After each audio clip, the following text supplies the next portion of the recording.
The Texas morning broke soft and golden, stretching light across miles of quiet pasture. The sky was a pale blue canvas, brushed with thin clouds, and the air smelled of hay, sunlight, and the faint sweetness of wildflowers that grew along the fence line. Caleb Hartley stood by the corral, boots dusty, hat tilted low, hands resting on the weathered top rail. He had been awake since before dawn, same as always, working the ranch that had been in his family for generations. He liked mornings best, when the world was quiet and the only sounds were the shuffle of hooves, the chirp of birds, and the low hum of wind through the grass. Work gave him peace. Talking didn't. Since his wife Laura passed 5 years ago, words had lost their place in his life. The laughter that once filled the farmhouse had faded into silence, replaced by the creak of floorboards and the ticking of an old clock. He had learned to live with the emptiness, or at least that's what he told himself. Then that morning, everything changed. Out near the fence line, 2 small shapes appeared, moving carefully through the tall grass. Caleb squinted against the sun. It wasn't unusual for kids from the nearby town to wander close to the ranch. But these 2 weren't like the others. They were tiny, 6, maybe 7 years old, dressed in matching sky blue dresses and floppy straw hats that nearly swallowed their heads. Their faces peeked between the wooden rails, eyes wide with curiosity. Caleb frowned slightly, walking closer, his boots crunching against the dirt. "Well now," he said, voice deep and calm. "What are you 2 doing out here all alone?" The smaller of the 2 looked up, freckles scattered across her nose like cinnamon.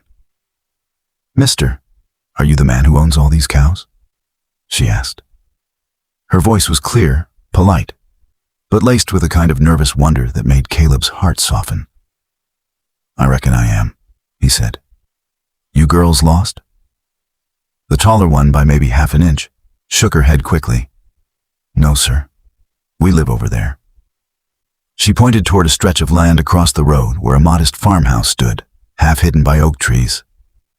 Then, almost too quietly to hear, she added, "Can you be our daddy? Just for today?" Caleb blinked, caught completely off guard. "Your daddy?" he repeated. "Why would you ask me something like that?" The smaller girl looked down at her dusty shoes. "'Cause our real daddy's in heaven. Mama too." Her voice cracked on the last word, and she gripped her sister's hand tighter. "Aunt Rosie takes care of us, but she's always tired. We just wanted to play somewhere nice." Caleb felt the words hit deep, sharp, and sudden. He had known grief, lived beside it for years, but seeing it in 2 small faces twisted something inside him. He knelt so he could look them in the eye. "What are your names?"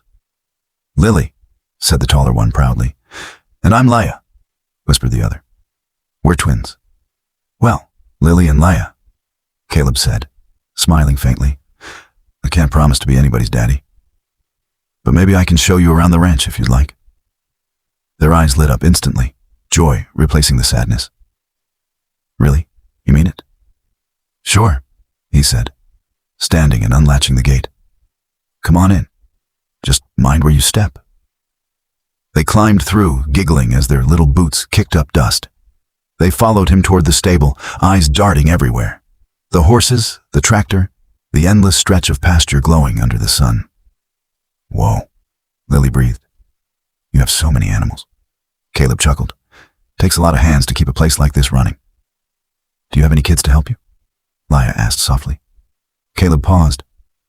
"I did once," he said quietly. "A little girl, but she's in heaven too." Leia reached out and touched his arm gently. "Then we can be your kids. Just for today." He felt something crack open inside him, something he hadn't felt in years. Warmth, hope, and the faint sting of tears. He nodded. "All right then. For today, I'll be your daddy." The rest of the morning unfolded like a dream. He showed them how to brush the horses, how to scoop feed for the chickens, and how to hold their hands out flat so the gentle cows could take hay from their palms. Their laughter filled every corner of the ranch, echoing off the barns and hills like a song the land had been waiting to hear, At noon, Caleb made grilled cheese sandwiches in the kitchen and poured lemonade into tall glasses. The twins sat on the porch swing, legs dangling, giggling as the swing creaked back and forth. "You cook good, Daddy Caleb," Lily said between bites. "You should open a restaurant." Caleb laughed, shaking his head. "I'll stick to cows, sweetheart." After lunch, they played by the creek that ran along the back pasture. Leia collected smooth stones while Lily chased dragonflies. Caleb watched them from the shade of an old oak, the sunlight flickering through the branches, and for the first time in years, the world didn't feel heavy. It felt alive. As the day began to fade, the sky turned orange and gold, and long shadows stretched across the fields. A dusty blue pickup appeared down the road, and a woman waved from the driver's seat. "Lily, Leia," she called. The girls turned, waving back. "That's Aunt Rosie," they shouted. They ran to the fence, but stopped halfway. Lily turned and called out, "Bye, Daddy Caleb. We'll come again tomorrow." Caleb laughed and raised his hand in farewell. "You do that, girls. I'll be here when the truck disappeared down the road." Silence returned. But it wasn't the same silence as before. It was warm now, full of echoes of laughter and tiny footprints pressed into the dust. That night, Caleb sat by his living room window. The sky outside blanketed in stars. He hadn't prayed in a long time, but he whispered now, barely audible, "Thank you for today." For the first time in years, the house didn't feel empty. It felt like home again. And Caleb couldn't help but wonder if maybe, just maybe, fate had sent those two little angels to give him back the piece of his heart he thought he'd lost forever. The next morning, Caleb was fixing the fence by the north pasture when he heard laughter drifting down the road. He looked up to see two small figures running toward him, sunlight flashing off their hair. Lily and Leia. His heart lifted before he even realized he was smiling. "You girls sure know how to find trouble," he called out as they skidded to a stop beside him. "Aunt Rosie said we could come if we promised to behave," Lily announced proudly. "She's coming too, but she had to stop by the store." Caleb raised an eyebrow. "So she trusts you to come alone, huh?" Ella grinned. She said, "You're a nice man." Caleb chuckled. "Well, I hope I don't disappoint her." He wiped his hands on his jeans and motioned for them to follow him toward the barn.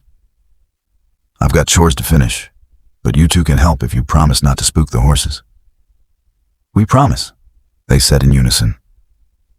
For the next hour, the twins helped. Well, tried to.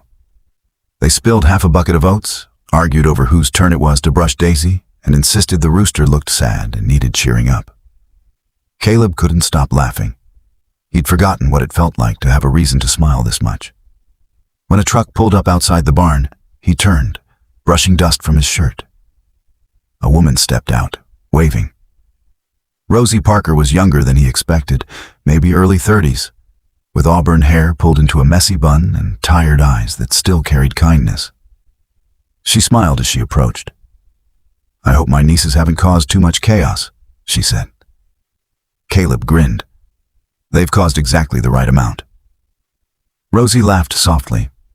"That sounds about right." There was a pause, a small, comfortable silence broken only by the sound of the twins giggling behind them. "They've taken quite a liking to you, Mr. Hartley." "Caleb," he corrected gently. "And I have taken quite a liking to them." Rosie looked at him for a long moment, her expression softening. "They haven't laughed this much since before the accident." Her voice wavered slightly, and Caleb nodded in understanding. "They're good girls. You're doing a fine job." She smiled, though sadness lingered in her eyes. "Some days I'm not so sure." "None of us ever are," he said quietly. She glanced at the sprawling ranch behind him. "It's beautiful here. Peaceful." "Most days," he agreed. "But it gets lonely." Something unspoken passed between them, an understanding that didn't need words. The twins tugged at Rosie's sleeve. "Aunt Rosie, can we stay for lunch?" Daddy Caleb said he makes grilled cheese. Rosie blinked. Daddy Caleb, she echoed, glancing at him in surprise. Caleb rubbed the back of his neck, suddenly awkward. It's just a nickname, he said quickly. Didn't want to correct them. Rosie smiled, a little amused. Well, I can't say I blame them. You do have that rancher charm. Charm, huh? Caleb teased. Haven't heard that one in a while. They ended up staying for lunch. Caleb grilled sandwiches again, and the four of them sat on the porch, the twins swinging their feet while Rosie told stories about the girls' parents. How her sister had loved to paint, how their dad used to play guitar on summer nights. Caleb listened quietly, soaking in every word. He could see the love Rosie had for those kids, how hard she was trying to keep their world steady.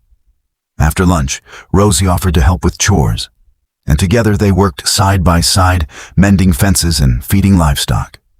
It felt natural, like they'd done it 100 As days slowly turned into weeks, Rosie and the twins slipped gently into Caleb's daily life. Every afternoon they showed up, sometimes with a plate of homemade cookies, sometimes staying long enough to share supper. The ranch, once quiet and frozen in time, now echoed with giggles, chatter, and running footsteps. It felt alive again. One evening, as the sun melted into the horizon, Caleb found Rosie perched on the fence, watching the twins chase fireflies across the field. They're happy here, he said, resting his arms beside her. You gave them that, he added. Rosie shook her head softly. No, you did. I just brought them. Caleb studied her in the fading light, her face glowing gold in the sunset. You ever think about staying? He asked carefully. This place could use more laughter. Rosie hesitated before answering. We might have to leave soon, she admitted. I'm barely keeping up with the bills. And there's talk of a job in Houston. Caleb felt something tighten in his chest. He glanced toward the twins, their laughter drifting through the warm evening air. They love it here, he said quietly. So do you. Rosie looked down. It doesn't matter what I love. I have to do what's best for them. Silence stretched between them. Maybe what's best is already right here, Caleb said gently. She turned to him, searching his face. You don't have to decide today, he added quickly. But you don't have to carry everything alone either, Rosie. No one should. The next morning, they didn't come. No Rosie, no twins. The ranch felt heavy again, too still, too empty, like it had before they ever arrived. Days passed, each one quieter than the last. Caleb tried to bury himself in work, but everything reminded him of them. The porch swing creaking in the wind, the echo of laughter near the barn, even the faint scent of lemonade lingering on the kitchen table. A week later, just as he was closing the barn at dusk, he heard tires crunching over gravel. A familiar blue pickup rolled into view. Before the truck fully stopped, the twins jumped out. Daddy Caleb, they shouted, sprinting toward him. He caught them both in his arms, laughing as they nearly knocked him over. You came back, he said, lifting his eyes to Rosie. She stood beside the truck, smiling through tears. We're not leaving, she said softly. I turned down the job. The girls couldn't stop crying, she admitted, and truthfully, neither could I. Caleb swallowed hard. You sure about this? I am, she said, stepping closer. If you'll have us. He didn't hesitate. I'd be crazy not to. The twins clapped and cheered as Rosie laughed through happy tears. The sun dipped below the horizon, painting the sky pink and gold. Caleb reached out and took Rosie's hand. The warmth of it steadied him in a way he hadn't felt in years. Guess I finally got that family I used to pray for, he said quietly. Rosie squeezed his hand. I think we all did. The girls wrapped their arms around both of them, their laughter carrying into the soft evening air. And as the first stars appeared above the wide Texas sky, Caleb Hartley understood something simple and true. Sometimes family isn't the one you're born into. It's the one that finds you when you least expect it.